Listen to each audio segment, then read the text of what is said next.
इस खोड़ गांव के जुंझार बल्लू सिंह जी और मान सिंह जी के चरणों में अपना मस्तक रखकर यालनोद जी का चौहान, कुंवर जितेंद्र सिंह बोंदकला इस सभा में पधारे हुए इस धरती के श्रेष्ठतम रक्त के मध्य आप सबको सादर जय महादेव जी की अर्ज करता हूं और अध्यक्ष महोदय से इजाजत लेता हुआ जुंझार जुंझार जुंझार पिछले बहुत रोज से एक शब्द आपने बार बार सुना होगा। आपके दिमाग में यह बात आती होगी, आपके दिल में यह हलचल होती होगी कि यह शब्द है क्या। आज की नौजवान पीढ़ी, आज का विज्ञान जो कि यह मानता है कि वो आज बहुत ऊंची ऊंचाई पर है, वो जिस चीज को सोच नहीं सकता, वो जिस चीज की कल्पना नहीं कर सकता, वो काम आपके और हमारे पूर्वजों ने किया, उसको अंजाम दिया। सोचना तो छोड़िए, उसको अंजाम दिया। गर्दन कटने के बाद लड़ना, यह आपके और हमारे पूर्वजों ने सिखाया। जो काम रामायण काल में भी नहीं हुआ, जो महाभारत काल में भी नहीं हुआ, जो बुद्ध के समय में भी नहीं हुआ, वो काम बाबा जयपाल जी महाराज के समय में हुआ। सर्वप्रथम बाबा महाराज अजयपाल देव जी के समय में हुआ। लोग सोचते हैं, विज्ञान प्रश्न उठाता है, विज्ञान ये कहता है कि इस गर्दन, ये जो स्पाइन कॉर्ड है हमारी C2, C3, C4, C5, अगर इन पर हल्की सी चोट पड़ जाए तो नस दब जाती है, और नस दबने के बाद ब्रेन के जो ऑर्डर्स हैं, अगर ब्रेन ये कहता है कि अपना बायां पांव उठाओ, तो आप अपना बायां पांव उठा नहीं सकते, क्योंकि ब्रेन का ऑर्डर आपके पांव तक नहीं पहुंचता। ऐसा विज्ञान कहता है और यह सच भी है। मैंने अपनी आंखों से देखा है।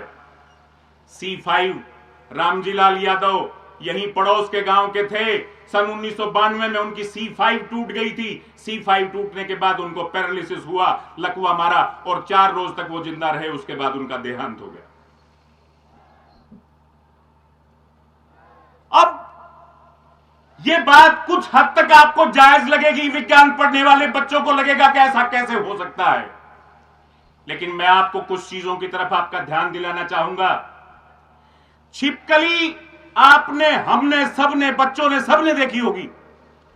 छिपकली की पूंछ कट जाती है तो पूंछ कटने के बाद बहुत देर तक छिपकली की पूंछ कूदती रहती है, जंपिंग पोजीशन में रहती है। मुर्गा, मैं बहुत छोटा बच्चा था तब मैंने अपनी आंखों से देखा था कि कुछ व्यक्तियों ने मुर्गे को पकड़ लिया और छीना झपटी में मुर्गे की गर्दन टूट गई। उसके बाद भी मुर्गा 30, 35, 40 सेकंड तक कूदता रहा। जिन लोगों के पड़ोस में मांस मच्छी कटती है, वो कभी बकरे को देखना, बकरे का सर जब धड़ से अलग कर दिया जाता है तो बकरा 5 फुट, 4 फुट, 7 फुट, 10 फुट तक कूद जाता है। वो बकरा, बिना सर का बकरा। अब ये एक अलग बात है कि सब बकरे ऐसा नहीं कर सकते, सब मुर्गे ऐसा नहीं कर सकते। इस विषय पर थोड़ी देर के बाद बात करेंगे। ये काम संभव है और यह काम बाबा महाराज अजयपाल देव जी ने किया है। उस वक्त जो देश की परिस्थिति थी, उस वक्त जो काल था, उस काल में, उस दौर में यह आवश्यकता थी, इस बात की आवश्यकता थी कि प्राणों को शरीर में रखा जाए। अगर गर्दन कट भी जाए तो भी शरीर में प्राण रहें, और एक व्यक्ति केवल एक के साथ नहीं, बल्कि एक व्यक्ति सैकड़ों के साथ और हजारों के साथ युद्ध कर सके। इस बात की आवश्यकता को महाराज अजयपाल देव जी ने महसूस किया। जब वो तपस्यारत थे, हथियारों के साथ जंगल में थे, उस समय और बाबा महाराज ने तपस्या की और अपनी तपस्या के बूते उस विद्या को फलीभूत किया। धरती के पहले जुझार 850 किलोमीटर पड़ता है। अजयसर से लेके और अंजार गुजरात के बीच की दूरी 850 किलोमीटर है। कुछ सयाने लोग ये कह सकते हैं कि ट्रेन के रास्ते 600 किलोमीटर है, 650 किलोमीटर है, लेकिन वो कोई ट्रेन के रास्ते नहीं गए थे, वो पहाड़ों से जंगलों से युद्ध करते हुए गए थे। 850 किलोमीटर तक वो लड़े। मन संचालक महोदय ने कहा कि दो दो मेड़ा नित भरे, पूजे दो दो ठोड़, सर कट्या जिन थोड़, धड़ जूझो दिन थोड़। अजयसर में भी उनके मंदिर में उनके शीश की पूजा होती है और अंजार में गुजरात में उनके धड़ की पूजा होती है। लेकिन बात यहीं पर नहीं रुकती। एक पूरा स्कूल है। जिस तरह से आप और हम अपने बच्चों को दाखिला दिलाते हैं मिलिट्री स्कूल में, एमबीए के लिए एडमिशन दिलवाते हैं, किसी कोचिंग सेंटर में एडमिशन दिलवाते हैं, पूरा स्कूल है बाबा महाराज अजयपाल देव जी का पूरा स्कूल। पिछले 5 वर्ष में इस इलाके के एक एक गांव में मुझे जाने का सौभाग्य मिला। सीहा गांव में 3-3 मंडियां बनी हुई हैं जुझारों की। सीहा गांव में, इसी गांव में पिता और पुत्र की, बल्लू मान सिंह जी की, पीछे बहुत बड़े चबूतरे बने हुए हैं। और आज बाबा महाराज अजयपाल उन बल्लू और मान सिंह जी के निमंत्रण पर ही आप और हमारे बीच आए हैं। तमाम सूक्ष्म शक्तियां यहां मौजूद हैं। गांव भिवानी का हरकरण सिंह जी की समाधि अब भी बनी हुई है सांजरगास गांव के अड्डे पर। रण सिंह जी तंवर बापोड़ा में 5 किलोमीटर तक जो लड़े, गर्दन कटने के बाद उन रण सिंह जी का स्थान है बापोड़ा गांव में। खेड़ी तलवाना आपसे दूर नहीं है। खेड़ी तलवाना में मोटा सिंह जी बाबा का शीश खेड़ी तलवाना में पूजता है और रतनथल में गैबी पीर के नाम से रतनथल में उनका धड़ पूजता है। यह आपके पड़ोस की बात है। हर तीसरे गांव में जुझार जी हुए हैं। हर तीसरे गांव में जुझार जी हुए हैं। जुझार एक तत्व है, एक तत्व, और उस तत्व को जागृत किया बाबा अजयपाल जी ने। रामदेव जी जिनकी के 5 पीरों में गिनती है, वो रामदेव जी जिनके पिता अजमाल जी थे, वो रामदेव जी, वो अजमाल जी जिनके पिता रणसी जी थे, रामदेव जी के दादोसा रणसी जी बाबा महाराज अजयपाल जी के शिष्य थे। दिल्ली में जिन्होंने ये चमत्कार किया कि नीम की एक पत्ती तोड़ के अपने शरीर को 2 हिस्सों में बांट दिया। आधा शरीर दिल्ली में दूध पीर मजार के नाम से पूजता है और आधा शरीर नरेना में पूजता है। ऐसे थे आपके और हमारे पूर्वज। ये आपको सोचना चाहिए।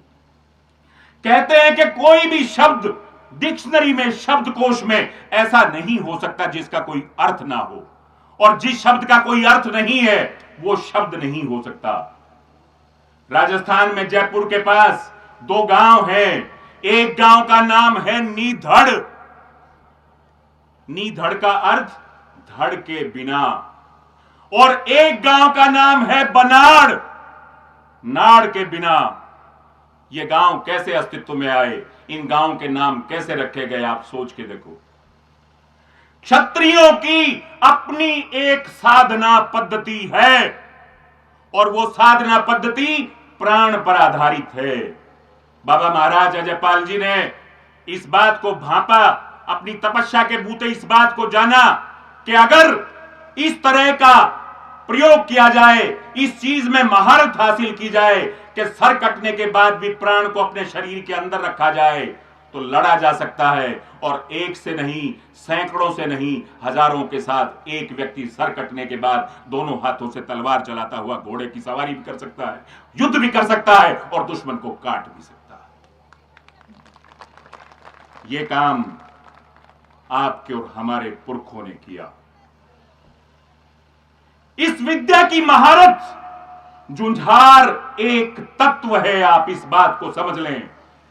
अगर विज्ञान को जानने वाले लोग बैठे हैं, अगर प्रश्न उठाने वाले लोग बैठे हैं, अगर तपस्याओं को नकारने वाले लोग बैठे हैं, तो मैं उनको ये बात कहना चाहता हूं कि ये जुझार एक तत्व है और तत्व कभी मरता नहीं, और जो इस तत्व को जानता है वो इस तत्व पर साधना भी कर सकता है और उसको साध भी सकता है। ऐसा हमारे पूर्वजों ने किया है।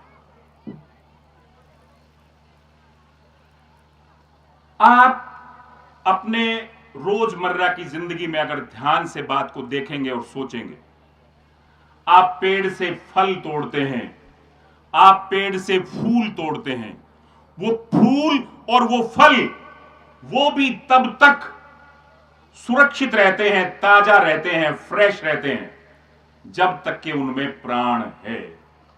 धीरे धीरे धीरे धीरे उनमें से प्राण निकलने लगता है, फूल में से प्राण निकलने लगता है, उसका प्राण सूखने लगता है, फल का प्राण सूखने लगता है, और एक निश्चित समय के बाद जब वो प्राण विहीन हो जाता है तब वो फल या फूल सड़ता है। केवल जीवों में ऐसा नहीं है, फल और फूलों में भी ऐसा है, वृक्षों में भी ऐसा है। प्राण को संचित रखने की साधना। मैं आज पूरे होशो हवास में पधारे हुए समस्त क्षत्रिय बंधुओं से, समस्त बनासाओं से, समस्त बाईसाओं से, मातृशक्ति से यह अनुरोध करना चाहता हूं, केवल इतिहास को जान लेना, उस पर गर्व महसूस कर लेना, केवल इतना पर्याप्त नहीं है। अगर हमारे पुरखों ने कोई काम अतीत में किया है, वो हमारी हदों को बयान करता है। जिस तरह से आप अपने बच्चों को कोशिश करते हैं कि उसका इंजीनियरिंग कॉलेज में एडमिशन हो, उसका मेडिकल कॉलेज में दाखिला हो, उसका एमबीए में दाखिला हो, उसका मिलिट्री एकेडमी में दाखिला हो, मैं पूछना चाहता हूं वो माएं कहां गई जो ये सोचती थी कि मेरे लाल का संतों के स्कूल में दाखिला हो, तपस्याओं के स्कूल में दाखिला हो, और वो तपस्याओं का स्कूल माओ, मेरी बहनों, भाईसाओ, वो बंद नहीं हुआ है, वो तपस्या का स्कूल खुला है। केवल आपको सोचना है कि आपको अपनी संतान को क्या बनाना है। सूक्ष्म शक्तियां विद्यमान हैं, कल के बारे में सोचिए। वो जो अतीत में पुरखे हुए हमारे, जिन्होंने ऐसे बेमिसाल काम किए, जो आज स्वर्ण अक्षरों में इतिहास में लिखे हुए हैं, जिनके ऊपर जमाना नाज करता है, जिनको ताज्जुब की नजर से देखा जाता है, जो अचंभे हैं, मुझको मेरे वजूद की हद तक न जानिए, मुझको मेरे वजूद की हद तक न जानिए। बेहद हूं मैं, बेहिसाब हूं मैं, बेइंतहा हूं मैं। ऐसे आपके पुरखे हैं जो बेहद हैं, बेहिसाब हैं, बेइंतहा हैं, और उस स्कूल में दाखिला आपको आने वाली संतानों को दिलवाना है। आज की पीढ़ी नहीं, एक पीढ़ी के बाद, दो पीढ़ी के बाद, तीन पीढ़ी के बाद, चार पीढ़ियों के बाद हम उस काम में, उस मकसद में कामयाब होंगे। जो हमने कल किया था वो हम आने वाले कल में भी करेंगे। इस विश्वास के साथ, इस आस्था के साथ आप सबका सम्मान करता हुआ, इस खोड़ की धरती को प्रणाम करता हुआ, बल्लू मान सिंह जी का वंदन करता हुआ, बाबा जयपाल जी जुझार का वंदन और